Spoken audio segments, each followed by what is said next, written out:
Oh,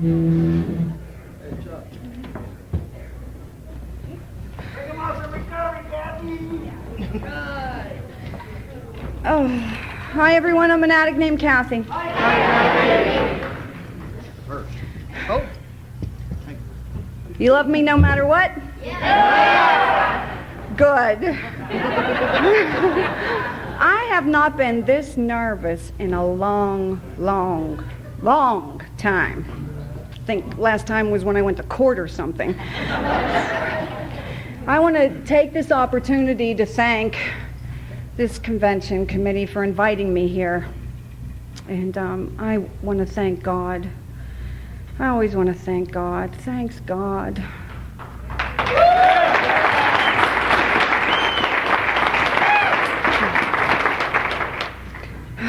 I usually start out by saying, and I, want to set the tone here. I want to start out by saying that if I'm sharing, I'm sharing. If any moment that I'm sharing, if my spirit touches your spirit, if you feel the feelings that go with the experiences that I'm going to share with you, would you please take that moment and thank the God of your understanding for blessing us all with recovery, saving us from hell, and helping us find a new way to live. Just take a moment and just say thanks, God, because I know the message comes from God.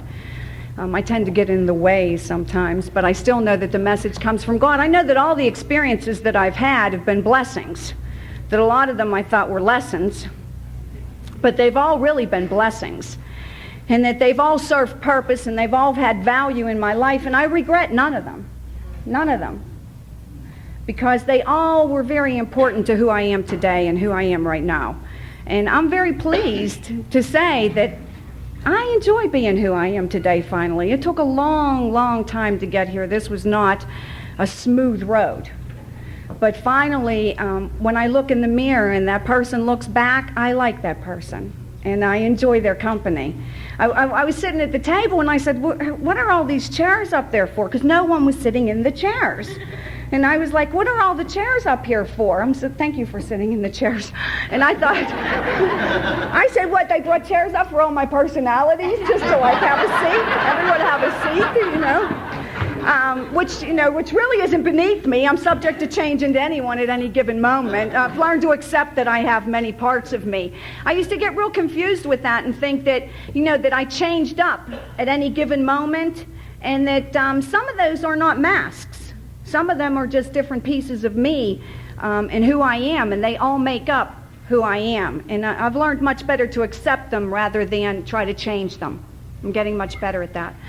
When I first got clean, the first world convention I went to was The Magic is Real.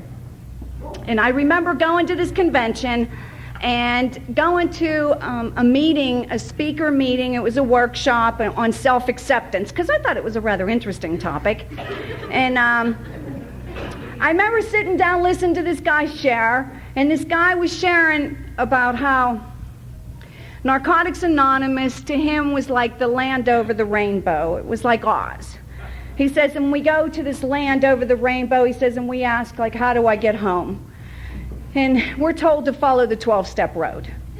And as we follow this road, we get a little brains. We get a heart. And we get some courage. And when we get to the end of the road, we reach the castle of HP. And we ask HP, how do we get home? And HP says, click your heels 3 times. Honesty, open-mindedness, and willingness. All right?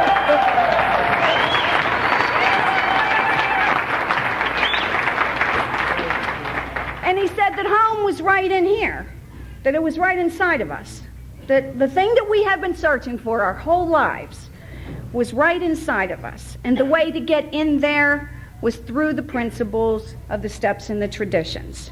And that the magic that we have been looking for and the magic we thought that we found here was real, that it wasn't just an illusion anymore. And so I say to the newcomer and those people that just picked up some like 1 and 2 and 3, and welcome home, because the magic here is definitely real.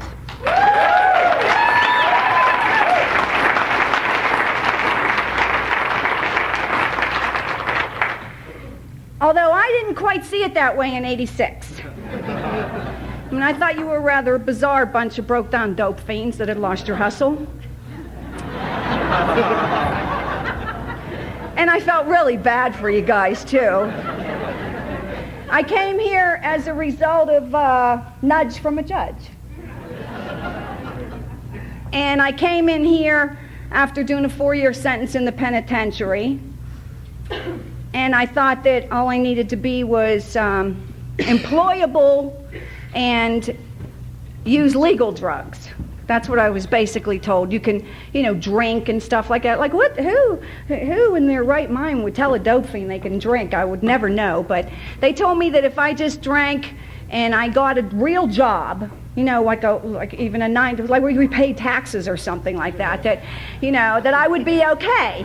And that, and I didn't hear you guys say that social acceptability doesn't equal recovery, but for someone like me who spent 15 years in the underground doing nothing but illegal stuff, social acceptability was something I would settle for. I really would have just settled for that. That would have been cool. Like if that was as good as it got, that's cool.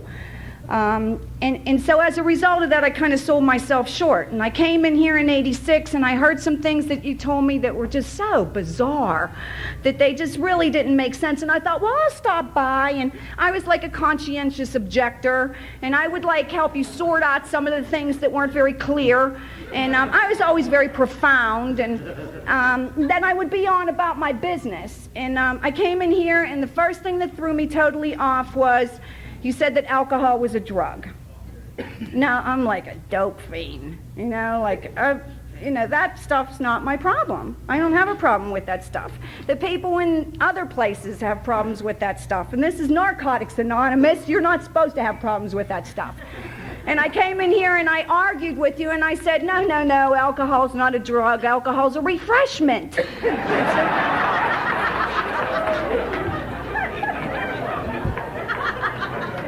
And I really believed that. I mean, this is not, let's not be confused about this. I really believed that it was a refreshment. And I believed, as long as I wasn't shooting dope and busting scripts and sticking people up or, that kind of stuff, that, I would be okay. And I had a lot of people to confirm that I would be okay.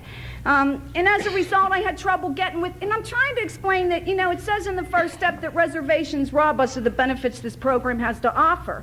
And I'm trying to get with how difficult it was when I first came in to let go of the reservations and how they almost killed me. How they literally almost killed me. So if anybody's sitting there second thoughts of alcohol maybe isn't a drug, I'm here to share my experience, strength, and hope with you. I'm here to let you know how it was, what happened, and how it is. In hopes that maybe you won't have to do what I had to do, so that you don't have to suffer the degradation and the humiliation and the despair and the misery and the torment and the wanting to die. I was talking to Tony. I was talking to Tony today. Hi, Tony. I was talking to Tony today about how I had a button in my car that says if I knew I was going to live this long, I'd have taken better care of myself. And the real deal is that I really didn't anticipate living this long. I'm 42 years old. If you would have told me, thank you. If you would have told me, I know I didn't think I was going to make it either. If you would have told me I was going to live this long, that would have been like a curse. I would be like, why are you going to say something like that to me? What, you don't like me? What? Because I didn't want to have to live that long. If I made 30, that was too long because it was hell. It was hell. At 19, it was hell. What do you mean I'm going to live to be 40? I can't do this that long. And so a lot of that stuff that happened with me was necessary for me to be able to live this long. It was necessary. You said that, you said if you ain't praying, you ain't staying.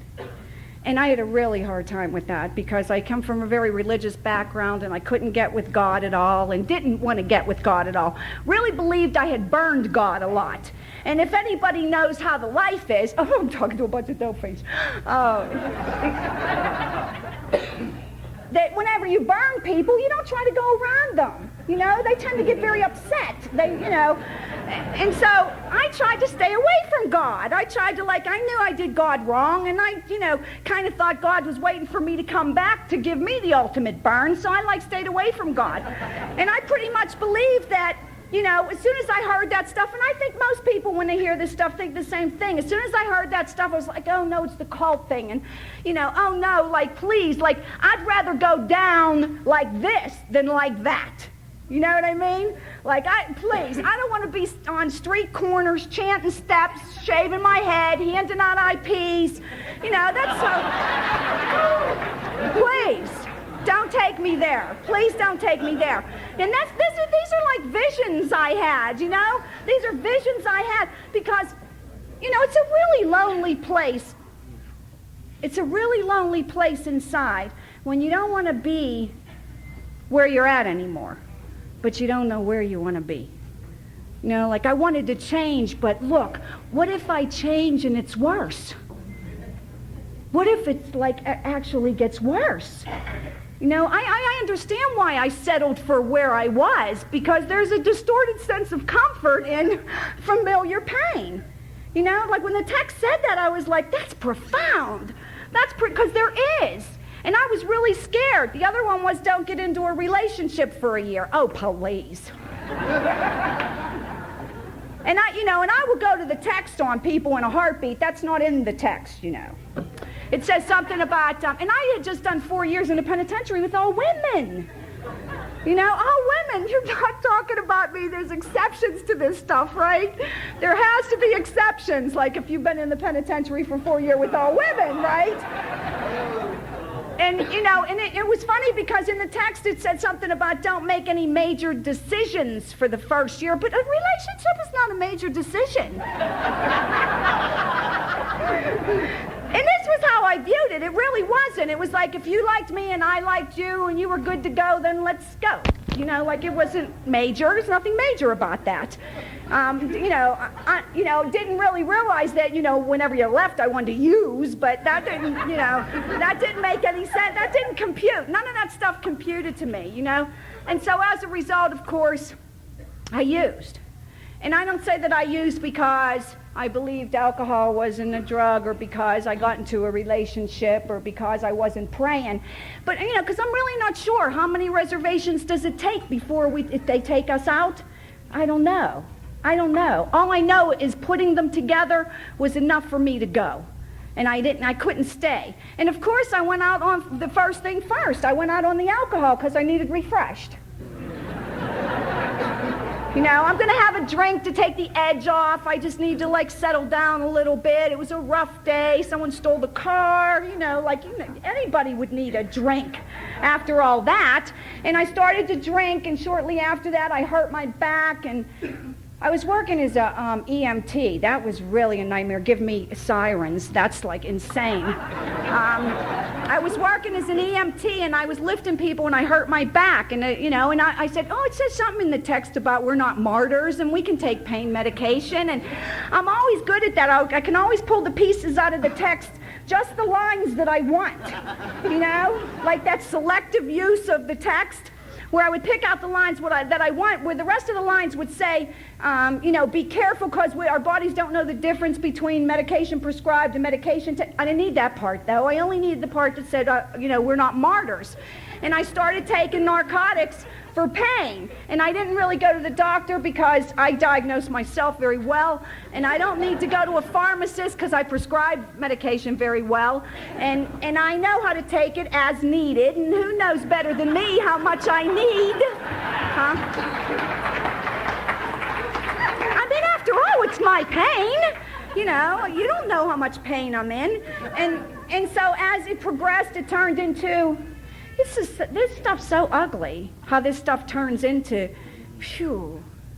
And I started taking the perks, and I was eating 50, 60 perks a day, and it got to be very expensive. And so it was and this is how the disease talks to me. It says, it'd be cheaper to buy a bag of dope than it would be to eat all those perks. Why don't you just buy a bag of dope? And this stuff does doesn't it? It makes sense. The stuff makes sense. When I hear it, it would make sense. Yeah, that sounds good. I think I'll do that. And I would do that and this is how the progression took its course. And I started to buy a bag of dope, and then it was like, well, wait a minute, you're working, so why don't you just buy a bundle? And when you buy a bundle, you can sell so many, and you'll have your dope for free, and, we can get high for nothing, and you'll still be a productive member of society. You still have a job. You have a voter's registration card. I held on to my voter's registration card, I think, for a year. That was like the last straw. Like, I see I'm productive. I have a voter's registration card. But I never voted, ever. Never, ever voted, ever. And then after that, it was like, I was, selling the dope, and somehow the thought came to me that, do you know that you lose money when you go to work?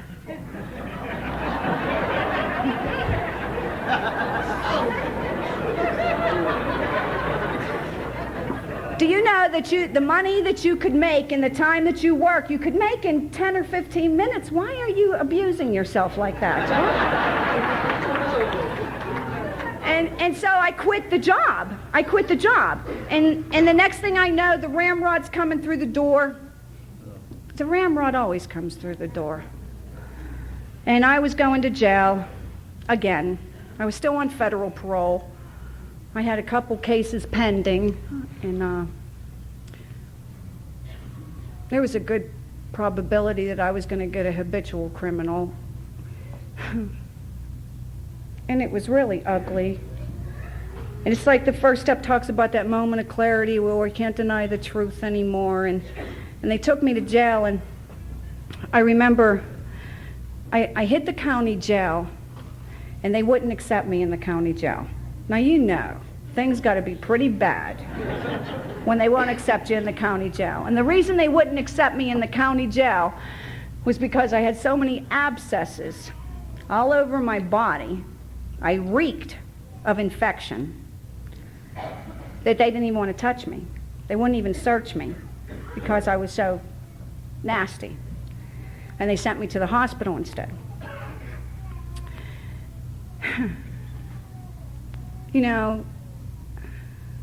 Sometimes things have to get that bad in order for them to get good. They just have to get that bad. And a lot of what I share about when I share about the steps is I share a certain format of how I see the steps. I share it so I'm like an on-hands person. I have to see it. When I came here, all my life people would tell me, don't use. And the concept was very interesting, but how you apply that to daily life, I didn't have a clue. And I liked it when I came here because people, it wasn't about tell me, it was about show me. People would literally show me how not to do things and how to do things. You took the time out to do that, and you didn't make fun of me, and you didn't judge me, but you took the opportunity to embrace me and say, look, it's going to be okay. I'll show you how to do it, okay? And what happens a lot of times for me in the steps is I believe the steps are an inside job, and that we live and we dwell within ourselves. Just like the guy that said that self-acceptance was an inside job and that the magic is real, that's been my experience. So I'm going to take you through the steps, and I'm going to take you inside and tell you what I learned from the steps and how it's changed who I am and how it's changed how I live within myself. And I'm going to go down into the basement for the first step because I'm going to tell you about what happened whenever they took me to the hospital. Because the first step is, it's so sad to live underground like an animal. I mean, I spent decades living underground like an animal. Like when the text says that our social skills were reduced to an animal level and the ability to feel human was lost. I feel that still. I can feel that. I can go to that place where it was right before I got clean, the days before you got clean or the month before you got clean, and feel the feelings that go with being reduced to the animal level. The ability to feel human, being totally lost. Not even asking myself, who are you, but what are you? What happened to you? And when I got sent to this hospital, I was laying in a hospital bed, and I was looking up at the TV. Now, I did not pay to get the TV put on. And in the 70s and 80s, they didn't put the TV on automatically. You had to pay for it first. And the TV was on, and the 11 o'clock news was on. And I'm looking up at the TV, and a ramrod's going through somebody's door. This is like 11 at 11 live, right? And the door looks familiar.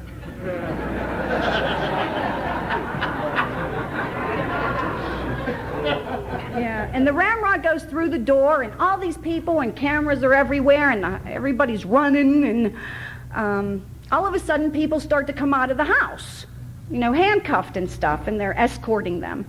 And they look more familiar than the door. And then all of a sudden, I come out of the house.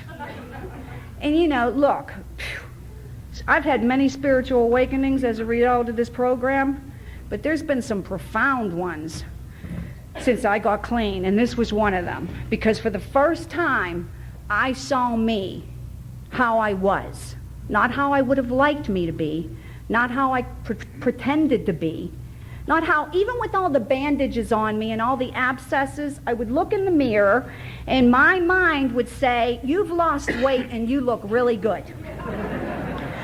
I can somehow dress up the most bizarre situation and make it look like it's a good thing.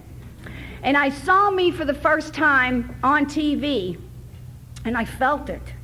I felt the pain that went with looking the way I looked and how I felt.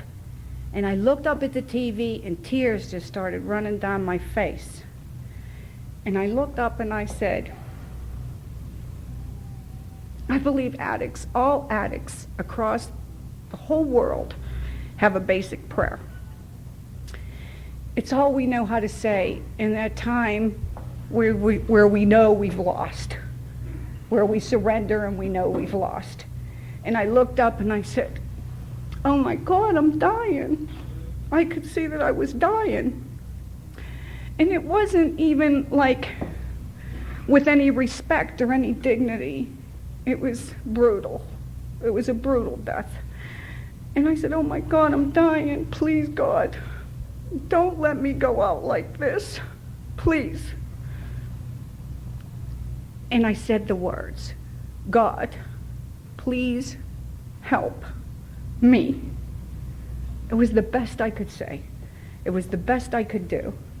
And I felt relief for the first time just by saying, God, please help me.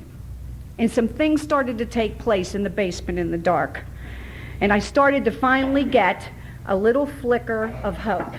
Now, I've been sent, God bless the system, because they've sent me to every treatment facility they could possibly think of. I mean, they've tried. I've been in astro soul travel even. I've really tried hard. Medicine, religion, psychiatry, and astro soul travel will not, none of these methods were sufficient. And they sent me, every time I turned around, they were sending me to another treatment facility. And it's funny because I comes the second step where there's a little glimmer of light and a little bit of hope. Start to get some hope in the basement. I'm still in the dark. I'm still down underground. But there's some light shining, almost magical, almost mystical. But it looks like there's maybe a little light at the end of the tunnel there.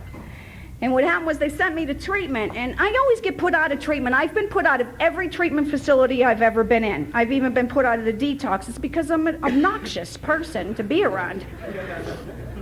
And they sent me to this treatment facility, and what happened was in the facility, they used to call me Marvin Gaye in the facility, because I would walk around the hall saying, what's going on?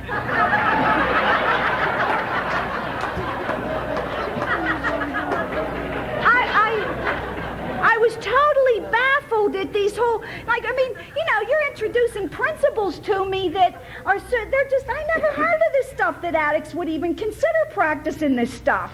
This is not the way we live. This is not our kind of life, not real dope fiends do this kind of stuff, and I wasn't brought up to practice those kind of principles. And I'm not saying that I come from a very good family. My mother and father are factory working, hard working people that, work for what they get and all that kind of stuff. But they were very selective with principles, very selective. It was even my father, My father, I think I had about 2 years cleaning. I'm having a cookout at the house for my kids. And I am standing at the barbecue sweating bullets. It's like 90 degrees out and I'm dying. And he's standing there with a bottle of beer next to him. And the bottle's sweating. And I'm sweating. Right? And I must have like gotten a trance and I'm just looking at the bottle. Right? And my father looks up at me and he says to me, now this man went through 17 years of active addiction with me. He was my chief enabler. Chief. He was the boss, right? So he's experienced at a deep level the pain that goes with active addiction. I'm looking at the bottle. He says to me, what is wrong with you? I said, I really want a beer. I really want a beer bad. He says, well, go get one.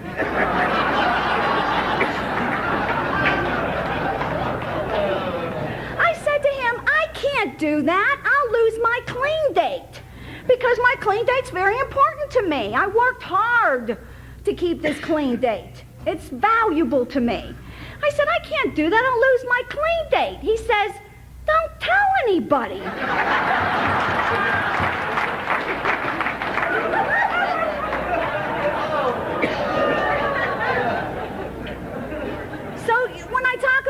These things about principles and stuff like that, these were not things that, God bless my family. They love me. They support me. They encourage me, but they do not understand me.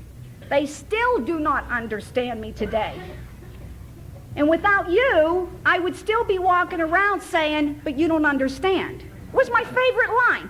But you don't understand, and if everybody would just leave me alone, I'd be okay. They were my two favorite lines. I spent 20 years using based on those two phrases all the time. I could not say that to you. I couldn't say it to you because you did understand.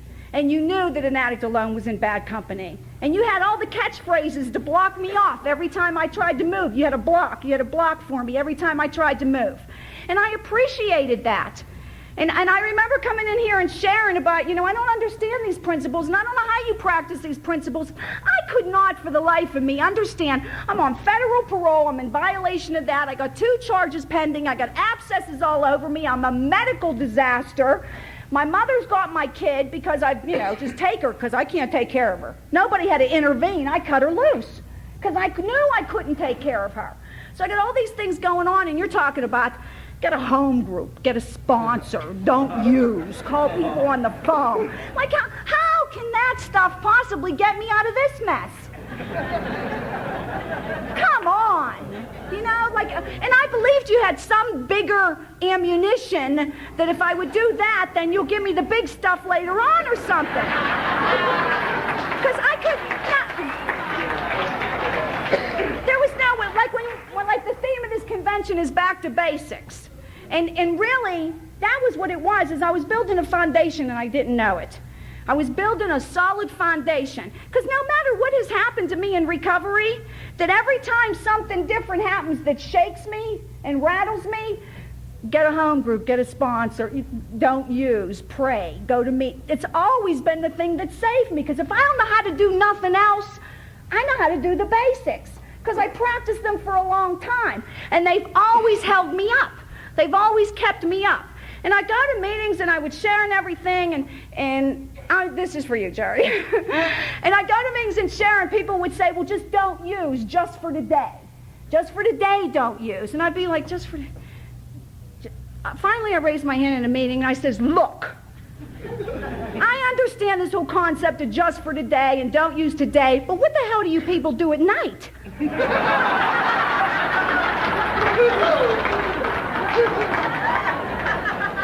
I mean, the day is fine. I'm cool during the day. There's meetings to go to. Everybody's awake. There's plenty of people to be in contact with. I can fill my day. What do you do, like, from 12 o'clock to 4 o'clock? Whenever the clock's ticking and the whole house is moving with the clock.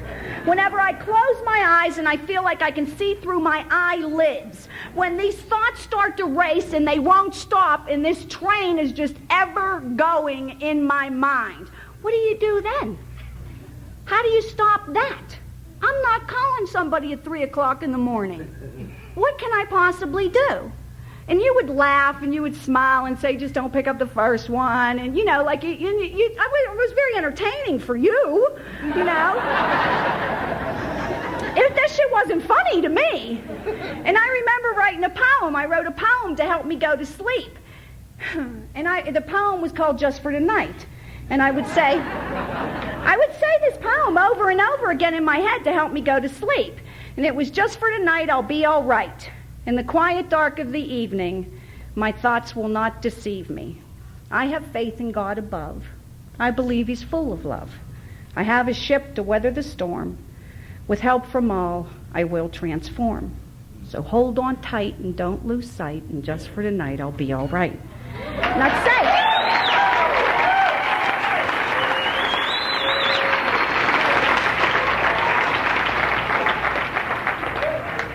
And I'd say it over and over and over again, and I'd fall asleep. And I'll tell you what, I don't know about anybody else, but that was a spiritual awakening, to fall asleep and wake up in the morning and know that I slept. I was like, this shit works. This is powerful. I mean, they had me on medications and everything else, and I couldn't sleep. I was actually getting sleep, and to me, that was like spiritually profound to me, that this stuff worked. Because if you could do that, it kept me interested enough in wondering, what else could you do? What else do you guys got up your sleeve? What else can you possibly help me with here? Because look, I knew, like in the second step, it says it's the pain that forces us to seek a power greater than ourselves. I knew I could stop using temporarily. I knew that. I had been to enough detoxes and treatment facilities and blah, blah, blah. I knew that I could stop. What do you do with the pain that comes once the drugs stop? What do I do with all that pain in there? Where do you get rid of, how do you get rid of that? How do you get that to cease? How can you get some relief? I felt like I spent I was 33 years old when I came to Narcotics Anonymous and got clean. I felt like I had spent 33 years holding my breath. All I wanted to do was exhale. I just wanted to be able to breathe and feel a little bit of relief. And you did that for me in the basement. You did that. You gave me some light. You gave me some flickers of hope. You told me that I was going to be okay. I mean, you got to understand, I came in here with bandages all over me. I reeked. I stunk from infection. I had stuff running all over the place. It was a sad, sad sight. I was so sick.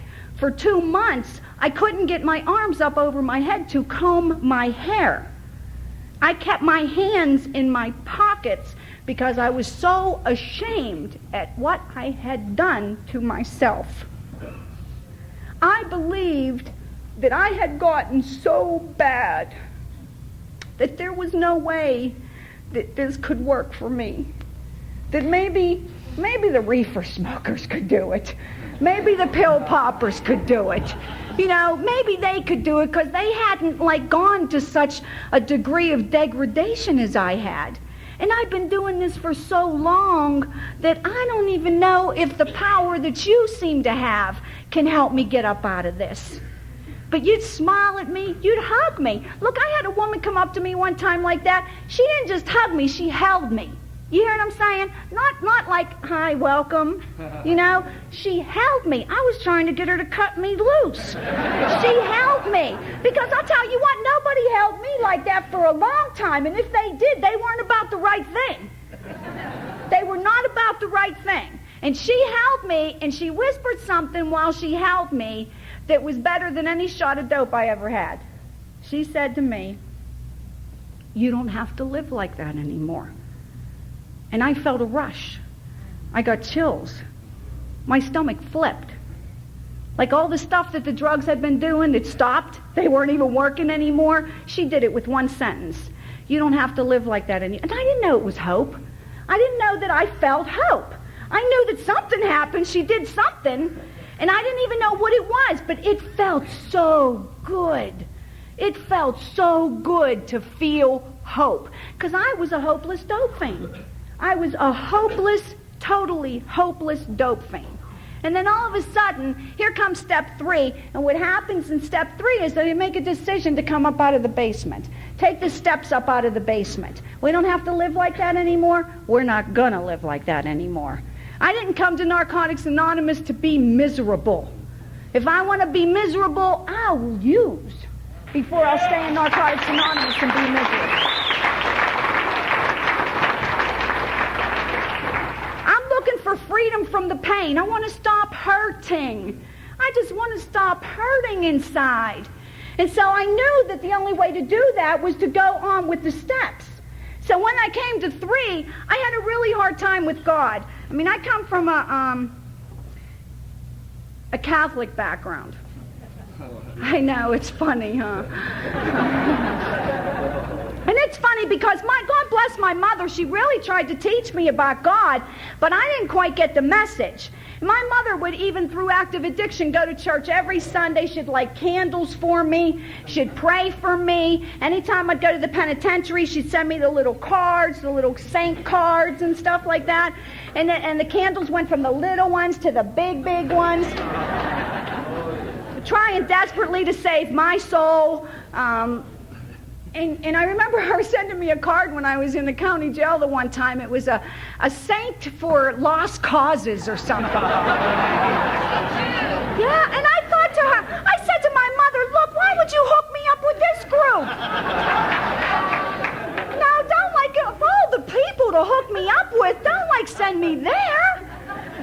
And and she believed in that, but it didn't work for me. And my message is very clear here. And I'm not saying that so no one gets misinformed. I'm not saying that religion doesn't work. I'm saying it didn't work for me. And I'm saying that my message here isn't that, I'm anti-religious or I'm anti-other fellowship or anything like that. What I'm saying is that my message is very clear. My message is you don't have to do religion and you don't have to go to another fellowship, that you can recover from active addiction here in Narcotics Anonymous and find the freedom you need.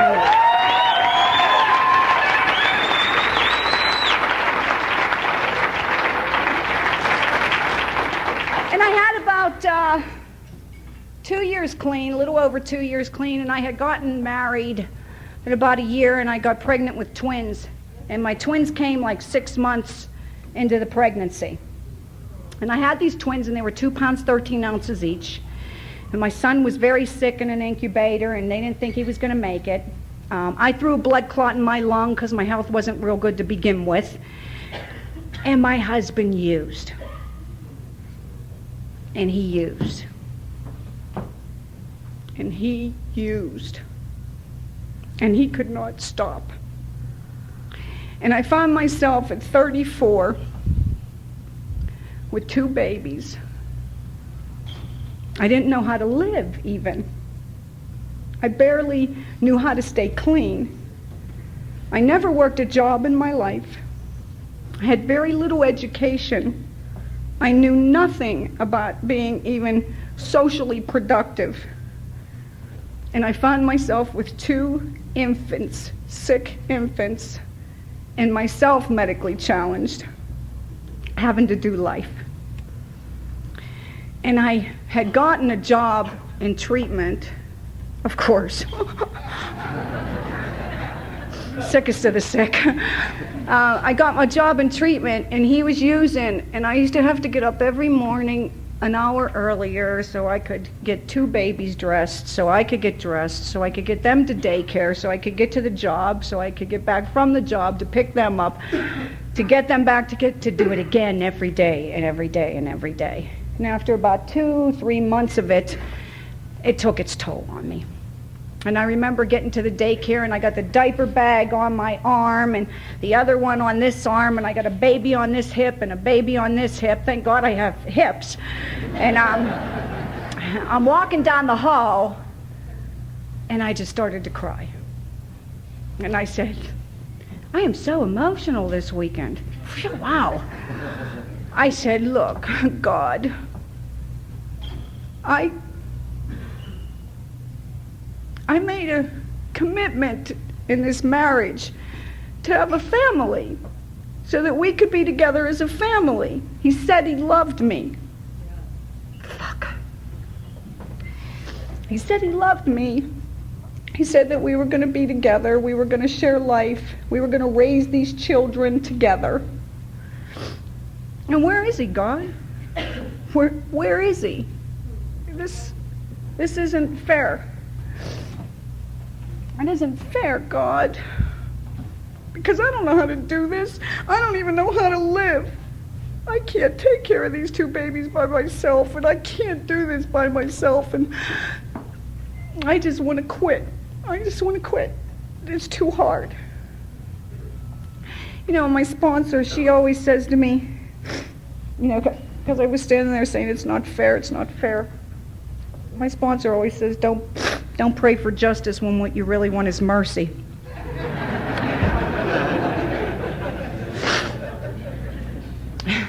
Oh, thank God you're not fair, God. And I stopped in the middle of the hall, and I just busted into tears. And I was ready to sit down. I was just going to sit down right there in the hall with the kids and just say the attic motto, fuck it.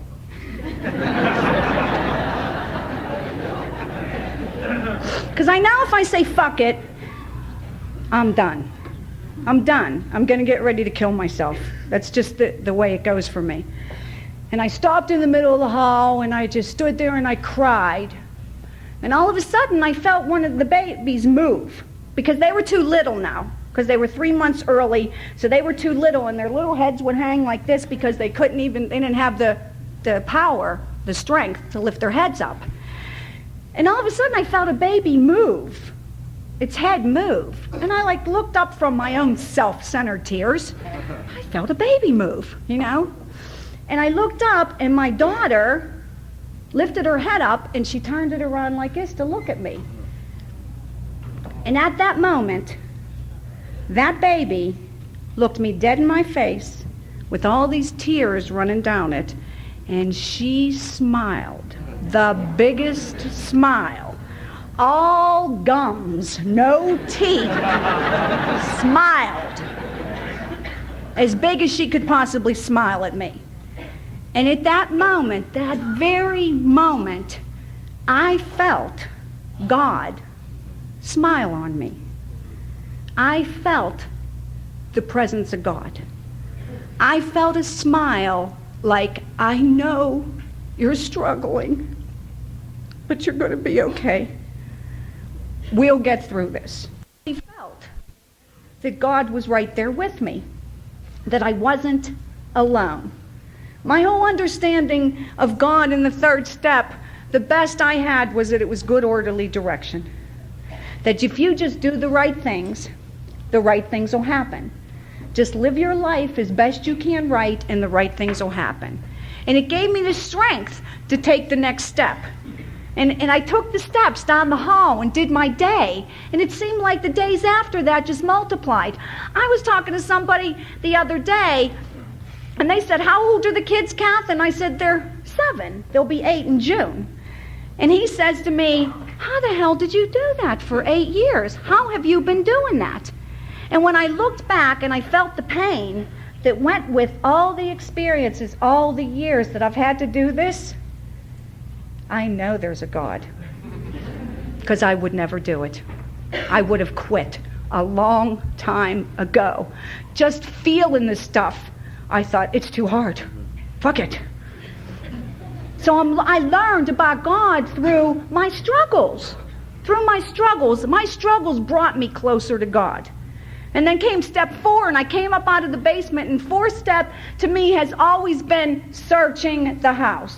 Now that I'm upstairs, it's still dark, but I'm going through the house and I'm looking for me.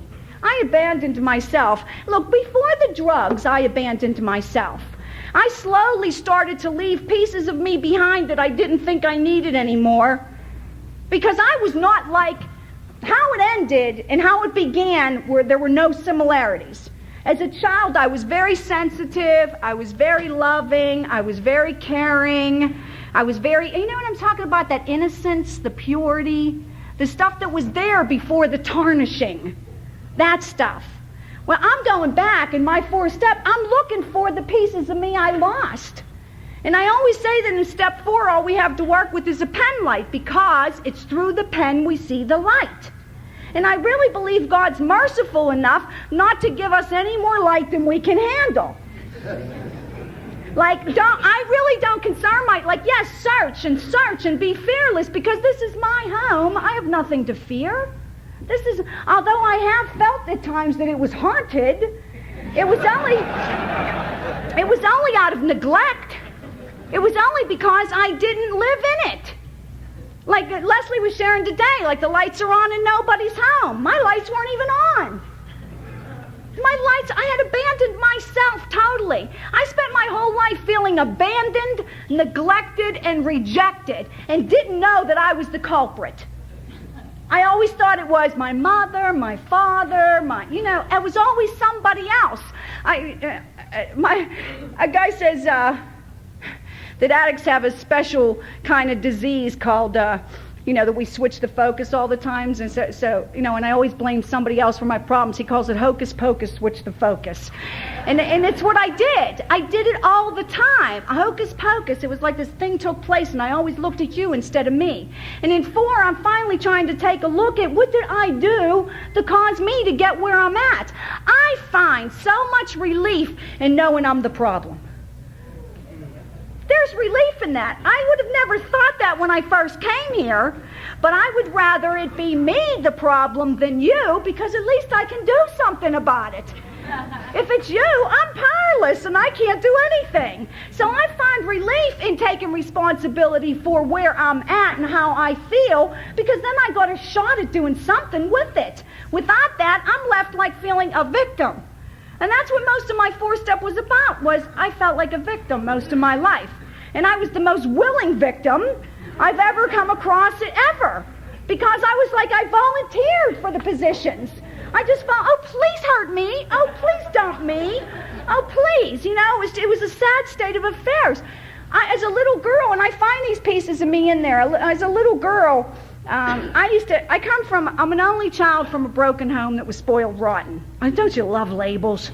Now feel good about yourself now, how are you supposed to feel good about yourself with some stuff like that going on? And what happens is I was a very lonely child. Only children are very lonely children. I still struggle today with social integration. I struggle with that. I know how to be by myself. I have no problems with it. I have problems with talking to other people. Fantasy is real easy for me to indulge in, because I spend a lot of time alone. And I used to get money and things a lot, because nobody had time. So they'd give me money and things. And I remember I used to take dollar bills when I was 5 years old, 4 years old. I'd take dollar bills down to the drugstore, of course, and I would ask them to give me 100 pennies. And I would sit in front of the gumball machine, and I would put penny after penny in the gumball machine, because all I really wanted was to get the prize, because the prize would make me feel okay. If I could just get the prize, I'd be happy. If I spent my whole life, if I could only get something, I would be happy. My whole life was based on waiting. I've been waiting 42 years to get happy. Waiting for it. No, let's not the whole concept of enjoy the moment. I couldn't grasp it. Could not grasp it.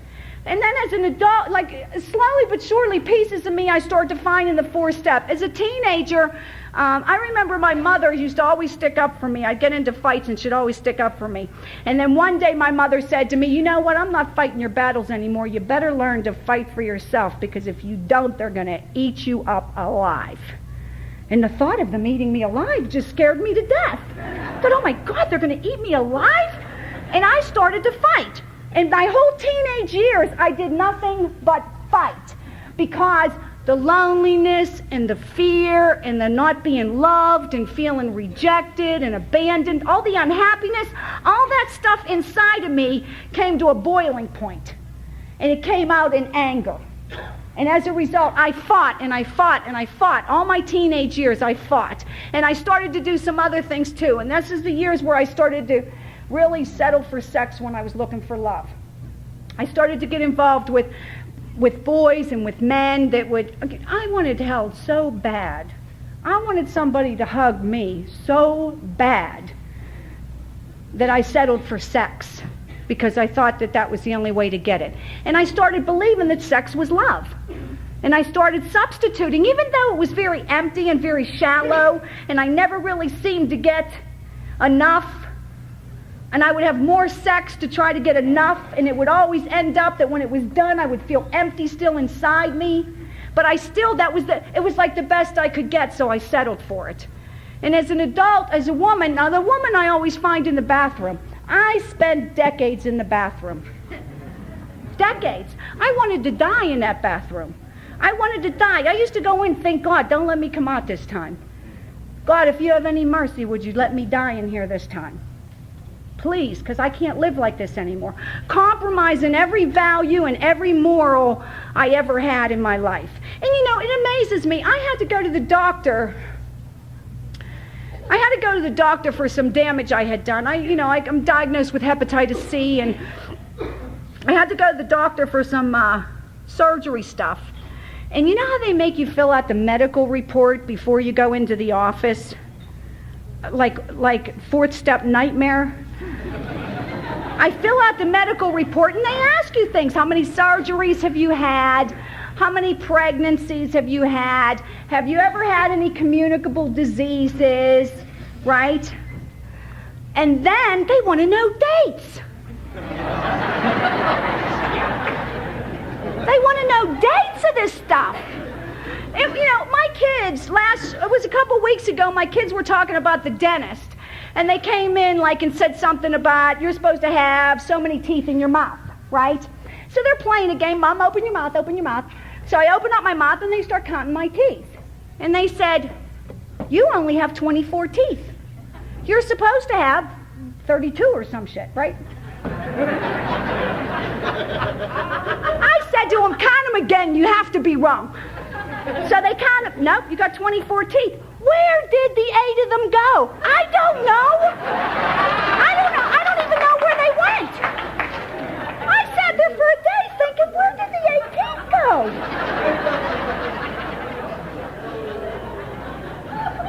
And I sat with this doctor, and this doctor's going over this medical stuff, and he starts asking me about, when was I diagnosed with hepatitis A? When was I diagnosed with hepatitis B?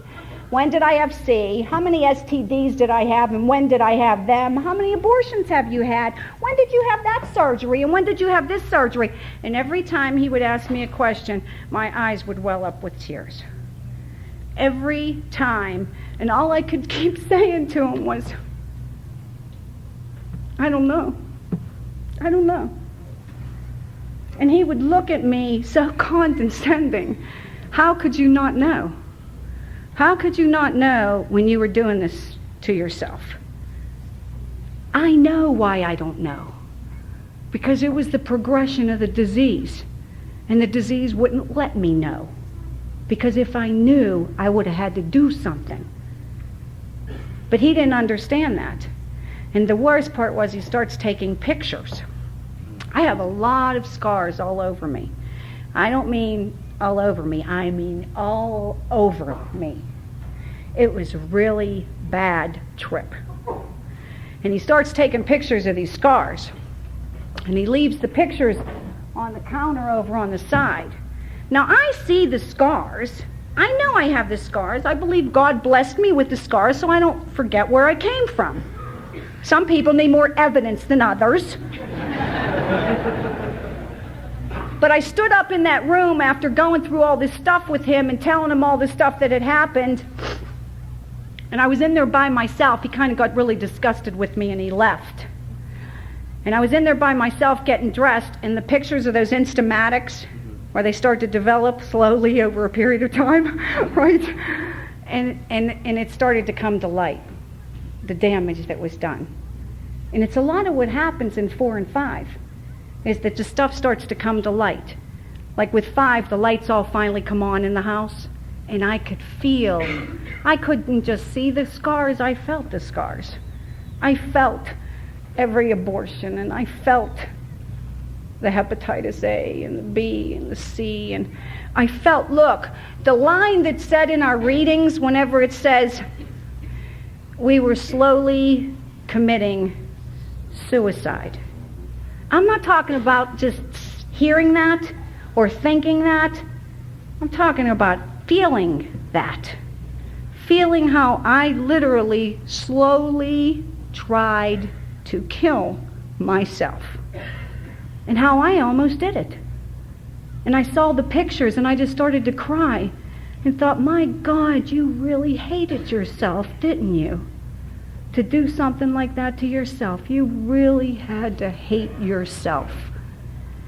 And what happens in 5 is all the lights come on. What was so terrible in the dark is so small in the light.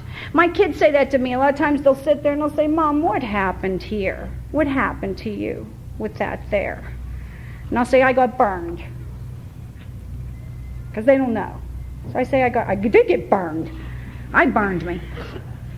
And they say, does that hurt there? Does that hurt, that scar? And they'll put their finger in it and they'll rub it. Does that hurt, Mommy?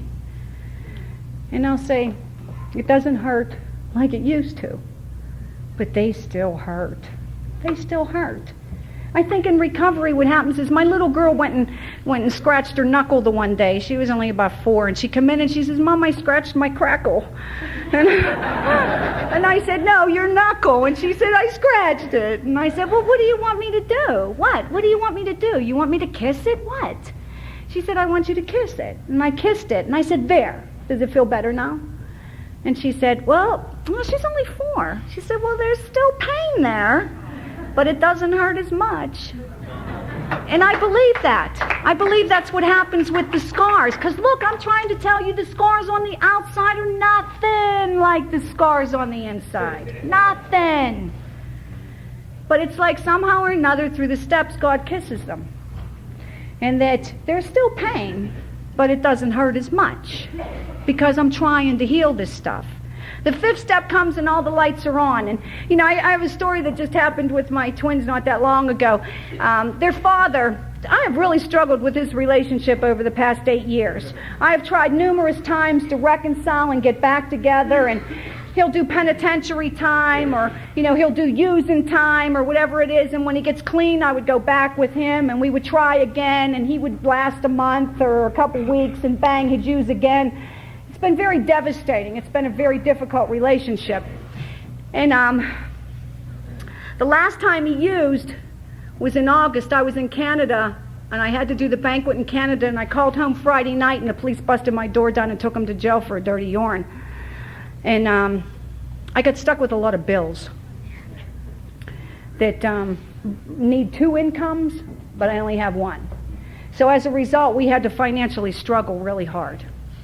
And my little girl was asking, she wanted one of those computer pets, right? And I had told her, and especially when you have twins, if you get one for one, you got to get one for the other. You can't just get one. And so I said to her, I can't do it, Rhea, because I don't have the money. You know, I don't have the money. I can't do it. I'm sorry. And her response was to this, and you know, understand, I'm talking about the 5th step, and I'm talking about, you know, admitting the exact nature, admitting, like getting down to not just the surfacey stuff, but why we do what we do. Not just what we did, but why we do. What motivates us to do these things? What drives us and forces us to do these things that are in total contradiction to our values and our morals? Total and complete contradiction. I believe in monogamy, but if you looked at my relationships, you wouldn't be able to tell that. I believe in family, but if you looked at my patterns, you can't see that. I believed in caring for other people, but you can't see it in my behavior. Why? Because I'm driven by a force much more destructive than me. There's a force within me that cries out for pain. And as a result, I do things when I get scared and when I feel lonely and, you know, get to the exact nature of it. My little girl says to me, Mommy, why you can't buy a toy? Because I don't have the money, Rhea. I don't have it. She says, Mom, are we poor? Now, I don't like the way that sounds. I don't. I don't like the way poor sounds. It sounds like poverty and, you know, I don't like the way that sounds. I don't want to be in that class. I don't want to be in that category. So I tell her, no, we're not poor, we're budgeted. Because I tend to, you know how it says in the 6th step that one of our biggest problems with our defects of character is we call them something other than what they really are. Right? We dress things up to make them look other than what they are. So I said, no, we're not poor, we're budgeted. So, you know, she like thinks and she looks up and she don't know what these words mean. So she says to me, Mom, what's budgeted? And I says, budget is when you have money but you can't spend it. That's what budget is. And so she like tries to digest that and she turns around and she says, Mom, just say it. We're poor.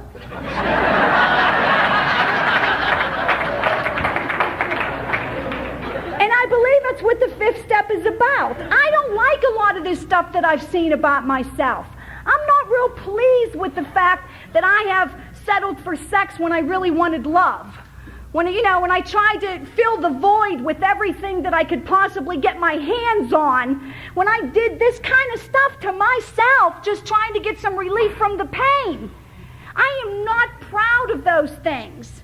I feel shame from those things. I feel grief from those things. I feel guilt from those things. And to say them makes them real. And then I have to feel that stuff that goes with it. But it's the only way to heal. I have a good friend of mine that says you can't heal what you can't feel.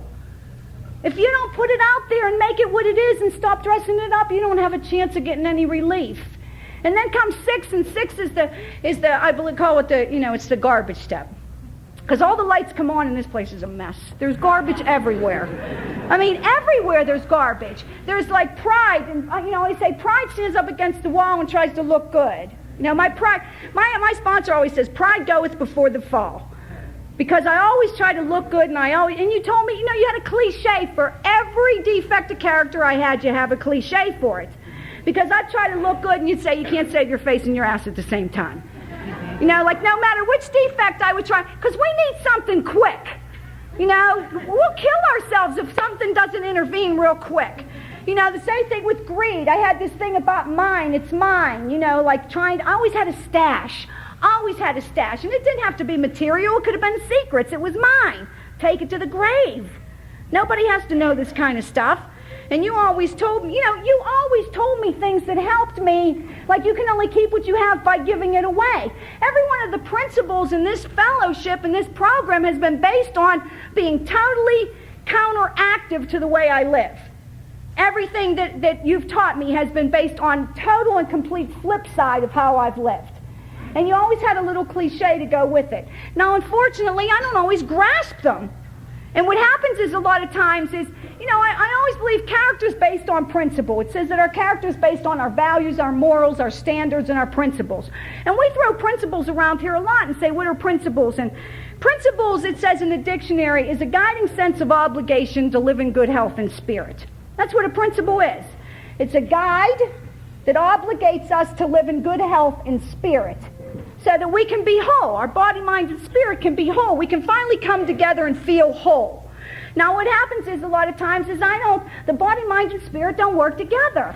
It's why I become fractured. That's why my personality is so fractured, because they don't go together. And what happens is a lot of times I make decisions based on money, property, and prestige, instead of basing them on sound spiritual principles. So what happens is my husband, before he went back to jail this time, bought some custom wheels for the car. And the wheels are in front of my house. I live in the inner city of Pittsburgh. They're on my car, and I come out, and the car's on 4 boulders. They took all the wheels. The wheels are gone. I'm still paying for the wheels. They're gone, right? So what happens is I give the insurance company the claim, and they give me most of the money, like 80% of the money back. Well, about 2 months later, a guy comes up to me and knocks on my door, and he says, ma'am, I know where your wheels are at.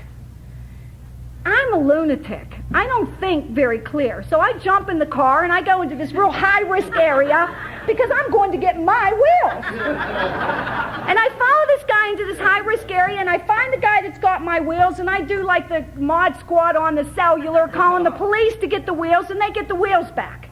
But wait a minute. The wheels aren't mine anymore. They now belong to the insurance company. but I don't quite like that way. After all, I went into a high-risk area. I went to pursue the wheels. If I'm going to get them back, shouldn't I get something for my effort? But I say, no, okay, fine. I get my daughter to even call the insurance company because I think they're going to recognize my voice, right? I get my daughter to call the insurance company. We get so sneaky, you know? I get my daughter to call the insurance company, and they say, yes, the wheels are theirs. If anybody is under that certain circumstance, you got to give the wheels back. So here I go to court, because you have to go to court to get this thing straightened out. I actually go to court, and show up. The guy postpones it twice. I remember that. So I go back the second time, and he postpones it, and the guy says to me, the cop says to me, the cop now, mind you, the police, he says to me, are you going to come back for the third time for this hearing for the wheels? I said, look, I've lost 2 days' work already for this. I risked my life for these wheels, and the wheels aren't even mine. They're in the insurance companies. I don't even see why I should bother. God forbid should it just be for justice, Something's got to be in it for me all the time, right? He says to me, what do you mean they're the insurance companies? I said, well, they gave me the money for the wheels, so I have to give them the wheels back. And he says to me, well, how are they going to know?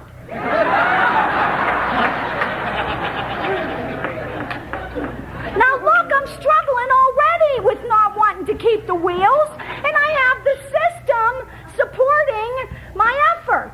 And I said to him, well, because when you file the report, they follow the reports and the claims, and they know whenever things are retrieved, and blah, blah, blah, blah, blah. Forget about doing the right thing for the right reason now. We're like in real life, I tell myself. That might be true in Oz, but... So anyway, he says to me, well, don't worry. I'm filing the report in Wilkinsburg, and that's Pittsburgh, and they'll never know. Just come back, and we'll give you your wheels. And with that much of the quickness, I did it.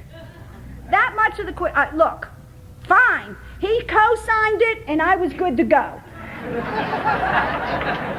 See, I believe, in the sixth step, whenever I know that I knew I was doing something wrong. There was no, let's not be confused about this. I knew I was doing something wrong. When I'm tempted to do something wrong, I believe in between obsession and compulsion, there's a hot second to ask God for help. Right? As soon as the thought comes to want to do something that I know is wrong, being entirely ready is based on, God, please help me. I got to say it real fast, or it's going to happen. It's just going to happen. Because that's the way this works. You got to tap into the power. Well, I didn't tap, and it happened, and I wound up, the wheels are in the basement, waiting for my return. Right? They're in the basement of my house, right? So just the other day, I decided I'm going to put the wheels back on the car. Now I'm paying $500 for an alarm this time because they're not taking them again, that I don't have to begin with. And I put the wheels back on the car. Now the whole car shakes like this whenever I drive because they don't fit the car right. They never did fit the car right. Never. But I forgot they didn't fit the car right to begin with, so I wind up having to sell the wheels. Now I have to go underground to sell the wheels. You hear what I'm saying? The plot thickens with this stuff. The plot just thickens. It gets worse. Every time I try to make a move to get ahead, I go 2 steps backwards. Every time. Now wait a minute, just before I came down here, I believe in karma. Look, you might get ahead for the moment, but you're going to pay big time later on. It's just, I do not do the right thing because I think it's spiritual. I do the right thing because I don't want to suffer the consequences. That's the only reason I got clean.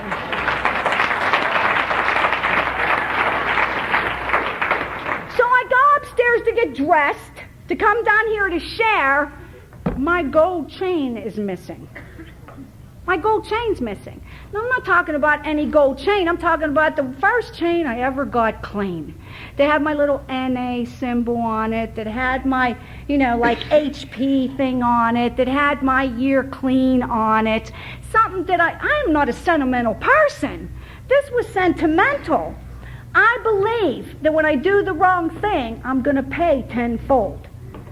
was no coincidence. That happened because it's retribution.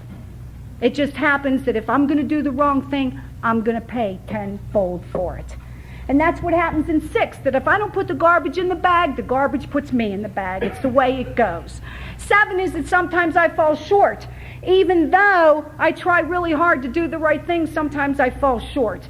And I have to really, I have a real problem with anger. I like to fight. I like to fight. It's not like I don't I like to fight. I did it for a lot of years. And the worst experience for me is probably in traffic. I'm really bad in traffic. I'm known to get out of a car and spit on someone in a heartbeat. I try real hard not to do it, but there's something inside of me that just goes without my permission. And I'm riding through traffic and I'm in a hurry and this guy pulls up alongside me because it's merging lanes. But he's got to come in my lane as far as I'm concerned. The merging lane is my lane, right? So he's trying to get in. I'm not giving him a break because I'm in a hurry. So we're both inching our way up there. Well, he cuts me off. He cuts me off and we catch a red light. Not a red light, because then I'm getting out of the car. I'm going to get out of the car and I'm going to go see him. At least to spit on him, if nothing else. So I'm sitting in the car and I'm struggling and I'm holding on to the steering wheel because I figure if I hold on to the steering wheel, I can't get out, right? And I'm hoping the light's going to change because I don't want to get out. Fine, the light changes. I'm like, phew, the light changed. We're doing good. Get to the second light, it's a red light again, right? Now I'm off the steering wheel because it's going. Who the fuck's he think he is cutting me off? That stuff starts to happen, and obviously he don't know who he's messing. Oh, he really needs to know who it is. And this stuff just goes on in my head like it's a cycle. By the time I hit the second light, it's got me. I forgot. God, please help me. I forgot it. And it's going. Well, we get a third light. By then, I've made the decision. I'm getting out of the car. So we hit the light. I grab the handle of the door to jump out of the car. Now I'm in the middle of a business section where I was raised. But they know me. They're not going to be surprised by this. I go to get out of the car. I put one foot on the ground, and he's got his head out his door, turned back to yelling something at me. Oh no, he's not going to cut me off and call me a name too. So I'm ready to get out of the car. I'm getting saliva together.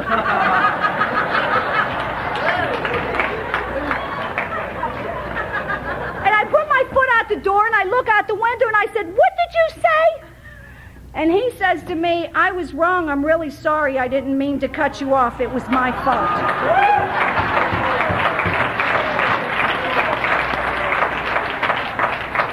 And the best I could do was swallow the saliva. That was swallow. I mean, I swear, sometimes humility's like a golf ball going down my throat. Just going down. And he repeated it again. "Did you hear me? I said, I'm really sorry. I didn't mean to." And I'm like, "Enough already. It's enough." Oh, man. And then comes step 8. And step 8 is really about that all the lights are on now and everything's kind of cleaned up and it's a time to make amends. The house is still haunted. There's spirits floating around my house that I hear these voices and I see these faces and it's very it feels uncomfortable to still be there. So I want to make wrong right. I live in a community that's mostly retired people. I sold dope in this community for 15 years. I literally sold dope out of my front window like a Dairy Queen. I thought that if they didn't see me, they couldn't arrest me. If they just saw a hand, they can't identify that hand as mine. And I literally had a 2x4 up under the doorknob, and all the other windows were nailed shut so they couldn't get in because they were the enemy, and lived like that for a long time thinking, I don't know why my neighbors are so upset. I don't know why they're so blunt. And they used to they would have these, remember when they had the war on drugs going on and stuff? And they would have these marches up and down my hill and around the neighborhood that they'd say, just say no, marching around and everything. And they used to literally leave candles on my steps. They would leave candles on my steps and stand outside my house saying, "Just say no, just say no." Like it's that easy, And because they were offended. Like, I never realized that what I did offended other people. I used to always say, but I'm only hurting myself. I'm not hurting anybody else. And didn't really understand the detriment that I caused to so many people, even the people that were living around me. And so what I did was, in step 8, is my whole community became a part of my step and was on the list. And what happens now in 9 is, it's funny because I've told this story before, but I had a woman across the street invite me to her birthday party. I was like so astonished that she would invite me to her birthday party. Like, wow, like she's one of them and she invited me. And she invited me to this party, and after the party was over, I had to ride her back home because she didn't have a ride. And she was in the car talking about how she was going to get a job with the city. And I was telling her how I couldn't get a job with the city because my criminal record's so bad that the city won't hire people with an extensive criminal record.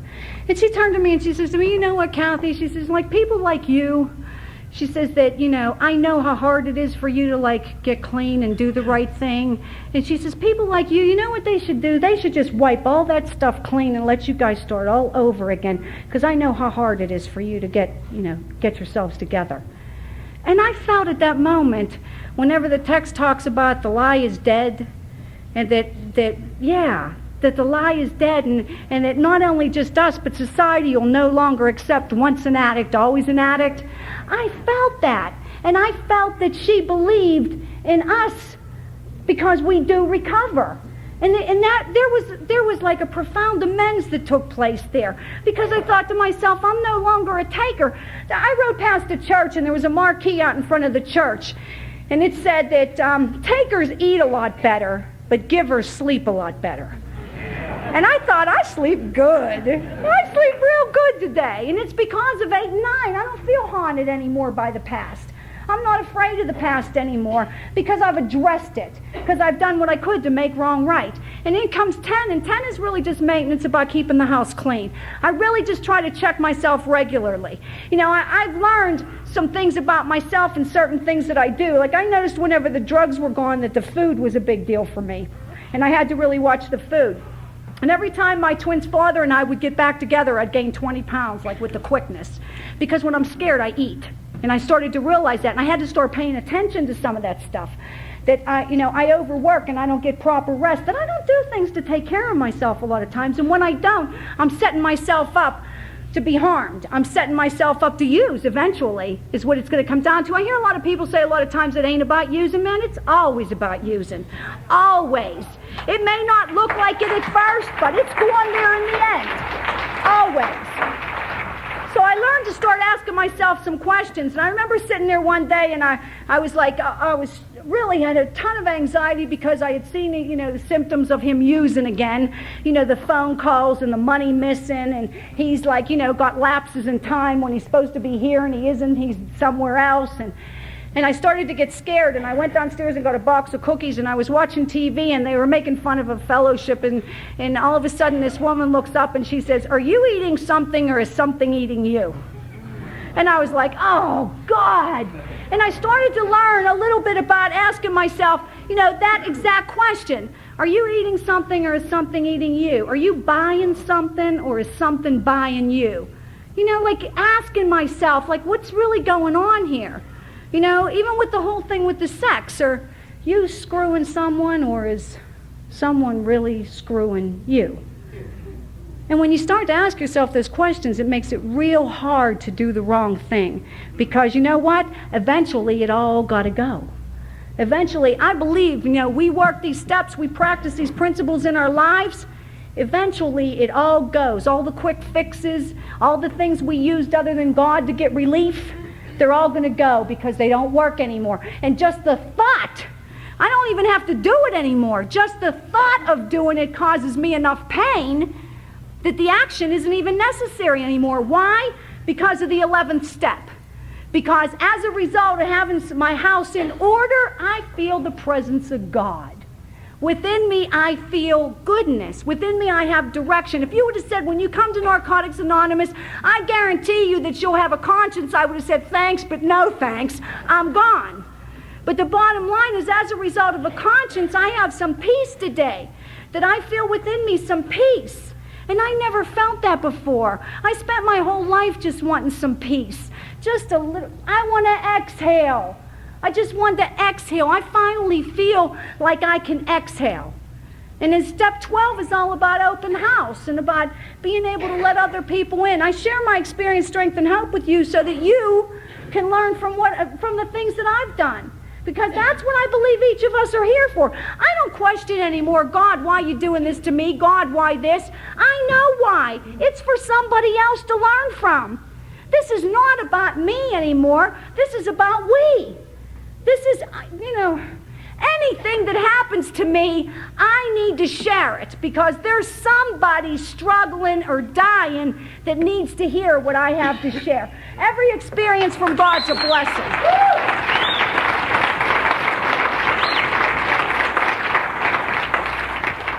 So Jerry told me to share this one. I remember one day I had my little girl in the bathroom. And she was standing in front of the mirror, and they're so little that I would stand behind them and I would dry them off. And there's this big, long picture mirror right in front of us, so when I look up, I can see her and I can see me too.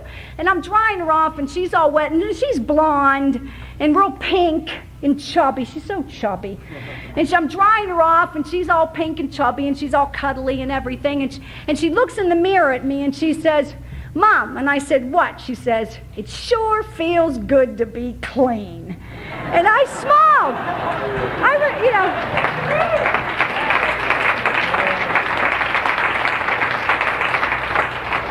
And our faces were like together when I looked up in the mirror, and I looked in the mirror, and I looked at myself, and I thought, that baby doesn't have a clue. And I really, truly, from the bottom of my heart, say this to the newcomer, it sure feels good to be clean.